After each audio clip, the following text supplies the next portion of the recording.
They play the game. You rewrite the rules. They think they've got you figured out. They've studied your reactions, your weaknesses, your patterns. They play the same old game they've played with everyone else. But here's the thing. They've never met you at your strongest. You don't just play along, you create your own rules. Imagine walking into a room where they expect you to follow their script, but you tear it up and speak your own lines. That's power. You stop being a piece on their board and you become the one deciding how the board is set. The moment you stop following their pattern is the moment they realize they can't control what they can't predict. The invisible hooks, they sink into your mind. It starts small. A comment here, a doubt there, a hint of approval when you comply. Before you know it, you're dancing to a tune you never chose. These hooks aren't metal. They're made of your need for peace, for belonging, for being understood. And they tug at you without you even noticing. But once you see them, once you recognize that every pull is a way to keep you in place, you can cut the line. Awareness is the knife. Once you hold it, you're no longer caught. Why reacting is exactly what they want. Every sharp word, every little jab, it's bait. They want you to explode, to defend yourself, to prove them right. Because the moment you react, they're in control.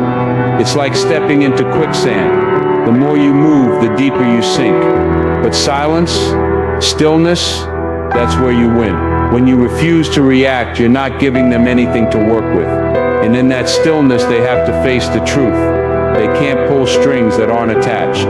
The moment you take back the frame, there comes a point where you stop living in the world they built for you and start building your own. That's the moment you take back the frame. You no longer explain yourself, no longer seek their approval. Instead, you decide what matters and what doesn't. You speak when you choose, act when it serves you, and walk away without second guessing. The world they tried to trap you in shrinks until it's just a shadow behind you. And you step forward, not as their piece, but as the one holding the board in your own hands. Inside the mind of the master manipulator, a master manipulator is not impulsive. They are calculated. Every word, every glance, every pause is a move in their design. They study people like maps, looking for weaknesses, for unguarded paths into the mind. Their goal is not just to win a moment, it's to build a system where you unknowingly hand over control piece by piece. They test your boundaries with small pushes, then larger ones, measuring how far they can go before you push back. The more you adjust to their behavior, the more they tighten the grip. They thrive on staying hidden in plain sight, making you question your own judgment until you think their version of reality is your own. But the truth is, their power is not magic. It's built on patterns you can learn to see. And once you see it, the spell breaks. The 4 weapons they use to control you. Their first weapon is doubt, making you second-guess your choices until you rely on them for direction. Second is guilt, reminding you of past mistakes until you feel you owe them more than you do. Third is fear, planting threats, subtle or direct, so you avoid stepping out of line. And last is charm, using warmth and kindness, like a fishing lure, to pull you back in when you start to drift away. These tools aren't random. They are practiced and polished. The danger is not in one attack, but in how these weapons work together, switching from sweet to sharp in a heartbeat. The moment you recognize them as tools, not truth, you take away their power to cut. Why emotional battles are their home turf. They don't want a calm discussion, they want a storm. Chaos is their playground, because emotion clouds your thinking. When you're angry, hurt, or desperate, your guard drops, and your reasoning weakens. That's when they strike, bending the moment to their advantage. It's like playing chess while the board is on fire. You're too busy dealing with the flames to see the moves being made. That's why they provoke you, drag you into arguments, and twist your words. If they can keep you emotional, they can keep you distracted. But when you step out of that emotional arena, when you choose clarity over chaos, you turn their strongest weapon into dead air. Stillness, the weapon they can't touch. Stillness is not weakness, it's control. It's choosing not to give them the reaction they're hunting for. When you're still, you become unreadable. And unreadable people are impossible to manipulate. They can shout, they can plead, they can provoke.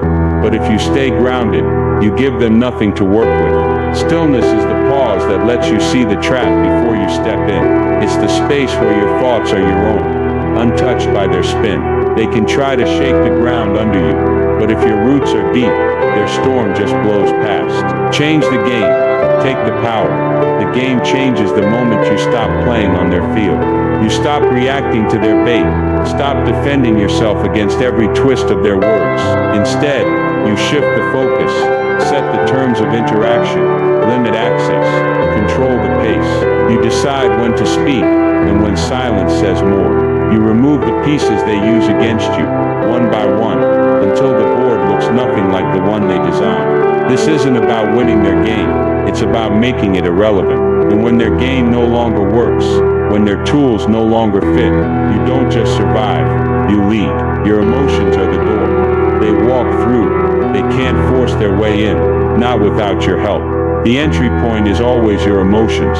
Anger, hurt, pride, desperation. These feelings, when unchecked, are open doors. And once inside, they don't just stay for a moment. They rearrange the furniture, change the lighting, make you feel like you're living in their design. That's why they push buttons you didn't even know you had. They'll trigger your need to prove yourself, your fear of being misunderstood, your longing to be seen. But here's the truth. They can only walk through a door you leave open. Close it, and they're stuck outside, knocking with nothing to grab onto. The Stoic truth. Your mind is your fortress. The ancient Stoics knew something most people overlook today. Your mind is the one place no one can touch, unless you let them. Your thoughts are your walls. Your reason is your gate, and you decide who enters. They can throw insults, spread lies, twist your words, but they can't step inside unless you hand them the keys. This is why self-control isn't weakness, it's strength in its purest form. You may not control what they do, but you control how you think about it. And when your mind stands tall and unshaken, every attack hits stone and falls away. The pause that shifts the entire battle. A pause is more than silence. It's the moment you reclaim the fight.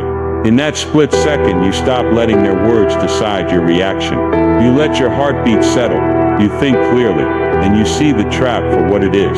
A pause can turn an insult into nothing, a provocation into a failed attempt. It's like stepping back from a burning building. You can see the flames without running into them. And in that space, you're no longer playing their game. You're making your own rules. Tactical breathing, your instant armor. Your body is your first ally in staying in control. Tactical breathing isn't fancy. It's simple, but it's powerful. Inhale slowly, count to 4. Hold for 4. Exhale for 4. Hold again for 4. It tells your brain you're safe, even when someone's trying to drag you into chaos. It lowers your heart rate, clears your head, and stops your words from spilling out before you're ready. When you use it in the middle of a heated moment, it's like putting on invisible armor. They can throw every dart they want, but nothing gets through. No reaction, no fuel, no victory. A fire without fuel burns out, and manipulative people feed on your reaction. Anger, fear, defensiveness. That's the oxygen that keeps their fire alive. When you give them nothing, the flames die on their own. You don't need to win an argument, you just stop giving it life. This doesn't mean you're weak or passive, it means you're in charge of where your energy goes. And when you choose silence, when you choose calm, they're left with nothing but their own empty sparks. In the end, no fuel means no victory, at least, not for them. What the frame really means in any interaction. The frame is the invisible set of rules that shapes how a conversation or situation plays out. Whoever controls the frame decides what matters, what's ignored, and how events are interpreted. If they control it, you're reacting to their version of the story. They can twist words, change the focus, and make you defend things you never needed to defend. But when you control the frame, you decide what the topic is, how it's approached, and when it ends. The person with the frame sets the tone, and that's why it's the most powerful position in any exchange. The subtle ways they drag you into their story. They won't always come at you directly.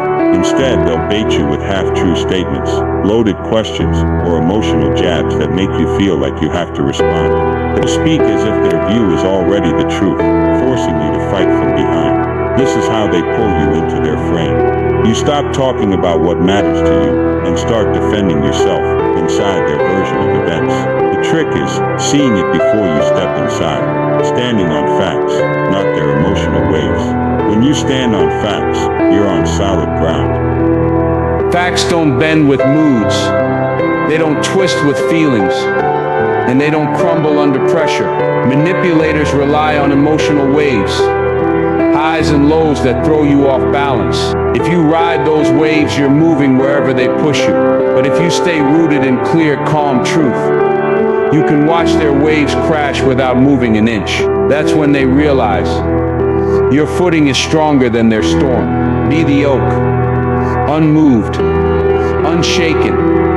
An oak doesn't panic when the wind rises. It doesn't sway wildly to match the storm. It stays grounded, its roots deep and unyielding.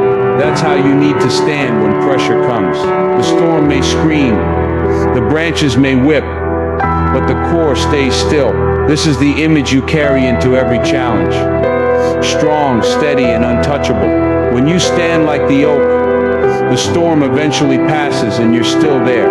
Real-world dialogue. How frame control sounds. They say, "You're overreacting." You reply, "I'm calm, and I'll speak when I'm ready." They say, "If you really cared, you'd real wild decide what caring looks like for me." They say, "Everyone agrees with me." You reply, "That's their choice. Mine is different." Notice the pattern. You don't rush to defend yourself. You don't step into their frame. You state your ground and hold it. That's frame control. It's not about speaking louder. It's about speaking from a place they can't shake. Why silence unnerves the manipulator? Silence is not empty. It's loaded. When you stay quiet, you remove their ability to read you. They can't tell if you're hurt, angry, or unaffected. That uncertainty forces them into the one position they hate most: guessing. Manipulators thrive on knowing exactly which button to press. But silence covers every button. It breaks the rhythm they're used to, and in that space they feel their grip slipping. Silence makes them work harder. And the harder they work without success, the more their control cracks. Restraint is the language of power. Real strength doesn't rush. It doesn't need to fill every gap with words or prove itself in every exchange. Restraint is the mark of someone who knows their value and doesn't need outside confirmation. When you respond only when it serves you, not when they demand it, you shift the power instantly. Restraint says, "I am in control of my time, my energy, and my attention." And when they realize they can't force you to spend any of it on them, they've already lost. Say less than necessary. The ancient rule, the wisest leaders and thinkers knew this. Speak only what needs to be said and no more. Every extra word is a door for someone to twist, question, or attack. Say less and you keep your ground clean. Say less and you keep them guessing. This doesn't mean hiding, it means guarding the space where your thoughts live. When they can't predict what's coming next, they can't plan their move. Less isn't weakness, it's a shield. The power of calm, unbroken eye contact. Looking someone in the eye without flinching sends a message words can't match. It says, "I see you. I'm not afraid, I'm not moving." Calm, steady eye contact forces them to feel the weight of your presence. You're not challenging them with aggression, you're showing them they can't shake you. In a world full of people who look away, the one who doesn't becomes unforgettable. When an insult meets composed stillness, an insult is an invitation to step into their chaos. But when you meet it with stillness, it falls flat. They expect you to react, to fire back, to defend yourself. Instead, you stand there, unshaken, letting the words hang in the air until they die on their own. This is where their power breaks, because an insult without reaction is just noise, and noise without an audience fades into nothing. The difference between real and weak boundaries are spoken but not upheld. They sound firm in the moment, but when tested, they bend. Real boundaries, on the other hand, are consistent. They don't change depending on who's asking or how much pressure is applied. A weak boundary is like a fence with gaps. People walk through it without even trying. A real boundary is a solid wall. They hit it, and they know there's no way through. The key difference is not in the words, but in the follow-through. If you mean it, you live it. If you bend it, you've taught them it's not real. Boundaries are for your peace, not their approval. You don't set boundaries to make someone like you. You set them to protect your mind, your energy, and your space. If they approve of your boundaries, fine. If they don't, that's fine too. Approval is irrelevant because the purpose isn't to win their agreement, it's to keep what's yours safe. People who respect you will work within your lines. Those who don't will test them. And when they test them, you show them the same steady wall every time. How to state your line without raising your voice. Boundaries don't need volume to be strong. You don't have to yell, argue, or explain yourself for 10 minutes. A calm, steady voice carries more weight than shouting ever will. When you state your line without emotion, you show you're not negotiating. You're informing. This keeps you in control and removes the drama they may be hoping for. The strength is in the clarity, not in the noise. This is my line. You don't cross it, ever. Those words are more than a statement. They're a declaration of self-respect. When you say them with calm certainty, you're sending a message that doesn't fade. You're not asking for permission, you're laying down reality. This isn't about confrontation, it's about clarity.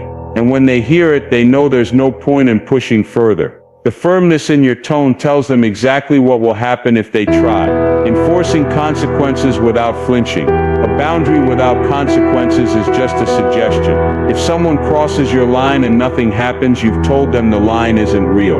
Enforcing consequences doesn't mean being cruel. It means following through on what you've already made clear. If you said you'd walk away, walk away. If you said access would be cut off, cut it off. No hesitation, no long speeches, no back and forth. The moment they realize your words always lead to action, testing you stops being worth their effort. Detachment is not coldness, it's self-preservation. People often confuse detachment with a lack of care.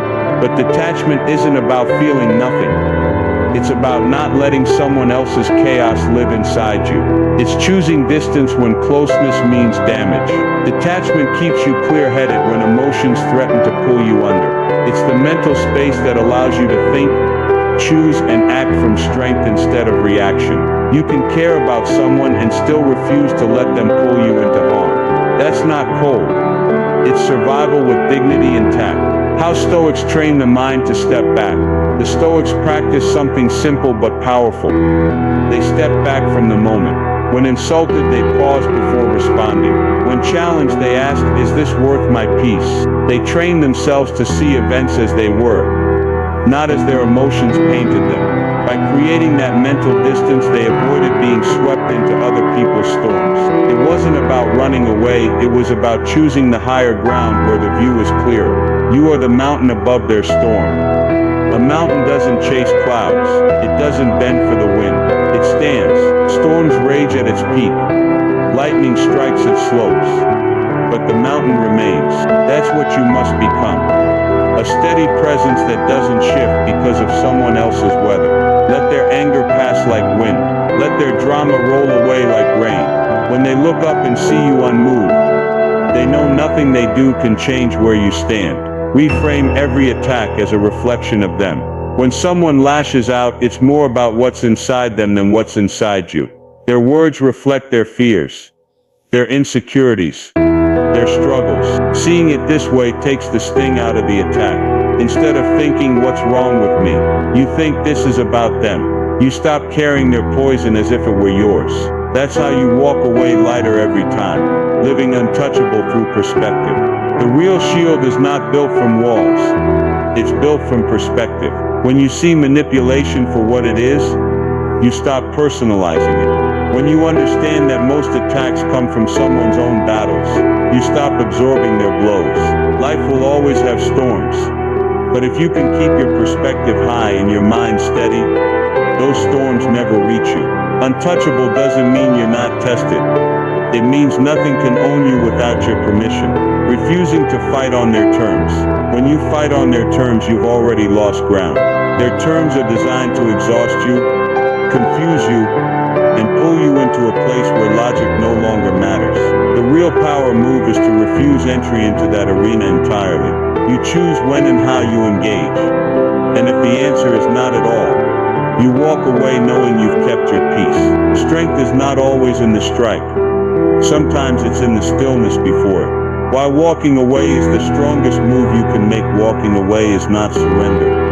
It's strategy. It says you don't get my time, my energy, or my presence. It's a choice to invest in what matters and refuse what drains. It leaves them without the reaction they came for and reminds you that your power is in where you place your focus. Why step into a ring you never chose? If the fight was built for them to win, why enter it at all? Every step into their ring gives them the home advantage. The smartest move is never stepping in. By staying outside, you keep the ground where you're strongest. Some battles are best won by never starting them. The art of exiting without words or guilt. You don't owe an explanation for protecting yourself. You don't need to justify distance to those who would harm you. Leaving without drama is not weakness. It's clarity. A quiet exit closes the door without giving them another chance to pull you back inside. Leaving them in the silence they can't stand. Silence is a mirror they can't look away from. With no reaction, no answer, no spark to feed on, they're left alone with themselves. And for some, that's the loudest sound they'll ever hear. The daily habits that fortify your mind. Mental strength isn't built in the heat of the moment. It's forged in daily practice. Small, consistent habits train your mind to stay steady under pressure. Reading something that challenges your thinking. Limiting time around negative influences. And taking moments to pause during the day all build inner resilience. Over time, these habits create a mental shield. So when manipulation or chaos comes, you're already prepared. Morning reflection. Setting the tone for the day. How you start your day decides how you handle its challenges. Take a few minutes each morning to center yourself. Breathe deeply. Think about your priorities. And set one clear intention. This reflection puts you in control before anyone else can pull at your attention. It's your way of claiming the day before it claims you. Journaling to master your emotional reactions. Writing down your thoughts helps you see patterns you might miss in the moment. By recording situations and your responses, you can spot triggers and plan better reactions. Journaling isn't just venting, it's training. It allows you to process emotions privately. So when the real tests come, you're sharper and calmer. Training through voluntary discomfort. Strength grows when you step into challenges by choice. Take cold showers, push yourself in workouts, or practice patience in frustrating situations. These small acts of voluntary discomfort teach your mind to stay composed when life throws bigger tests your way. If you can handle the hard things you choose, you can handle the hard things you don't. Strong, calm, untouchable. Your daily armor. Repeat it to yourself. Until it's more than words, it's who you are. Strong means your roots run deep. Calm means you don't let the storm decide your moves. Untouchable means no one's chaos takes your peace. Wear these three like armor every day. And watch how the world changes when you walk into it. 10 rules in 10 lines.